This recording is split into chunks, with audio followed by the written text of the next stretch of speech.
Then only I thought, we must make a big machine which does all this rubbish so that I don't have to go to school. At last, the dream is coming true. New artificial intelligence tool is taking the tech world by storm. It's called ChatGPT from the firm OpenAI. ChatGPT. GPT. ChatGPT. ChatGPT. ChatGPT. Professions as you know it today will become meaningless. So you must be equipped with something beyond your intellect.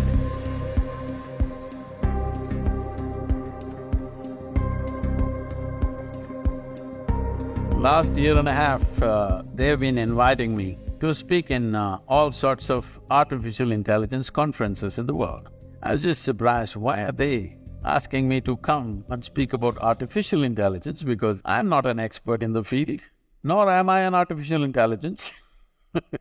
So I asked them in one of the conferences, it was in St. Petersburg, I said, why are you guys inviting me to all these artificial intelligence conferences? They said, the problem is, what are we going to do? We're going to lose our jobs. These are all professors in big universities in MIT and in Harvard and these kind of places. Because everything that we know, everything that was sacred till now, suddenly is going to be there on a little gadget. You must understand this. What artificial intelligence means is accumulation of information, analyzing it and projecting it the way you want at a given moment will no more be considered as a valuable thing in human faculty. Because a simple gadget will do it much better than any human being. Already that Google lady is looking smarter than any of you, isn't it? So, it's going to that place where intellectually everything that you perform will look stupid or meaningless. This happened to me when I was about 13 years of age, I think. For the first time I saw a flatbed calculator. At that time it was 110 rupees, very expensive. Somebody brought one and they showed me, tuk, prisons. And first thought that came to me is, why the hell am I wasting my life in the mathematics classes?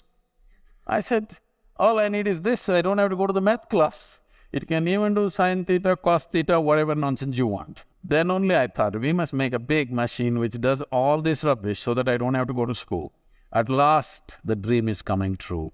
In the next 10-15 years, the education as you know it, professions as you know it today, will become meaningless.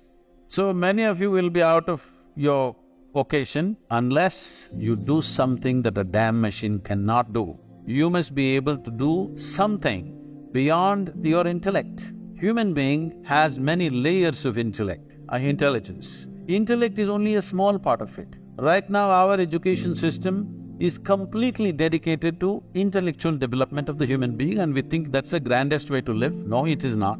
But in the yogic way of looking at things, we look at human intelligence as 16 parts. If you explore other dimensions of intelligence, only then you will be relevant. When everything intellectual means your intellect cannot function without accumulated data, yes or no? Now, whatever is data assimilation, analysis and execution of that analysis, a machine will do better than you. Your computer can do much more mathematics than any mathematician can do.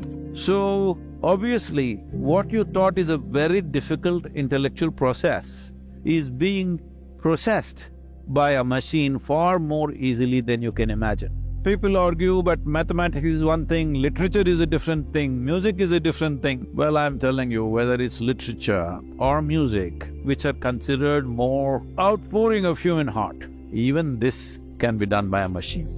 It will inevitably happen, it will be more perfect. We can build machines which will write stories for us. We can build machines which will make music for us. We can build machines which are intuitive in nature. So, this is a very valid question that needs to be looked at more profoundly than just talking about intuition or emotion. It needs to be looked at as a life process, because life process is such, there is no separation between intelligence, intuition, thought, beat of the heart, function of the liver, function of the kidney, or what the spleen is doing, what the brain is doing. There is no differentiation. It is one seamless function. To grasp it that way is most important. Only then you will know life, only then you will experience life to its fullest. Only then you will find that you will be speechless about life. Is there a word, is there a vocabulary to describe a phenomena like this, there is no word to describe what is life, what is it about.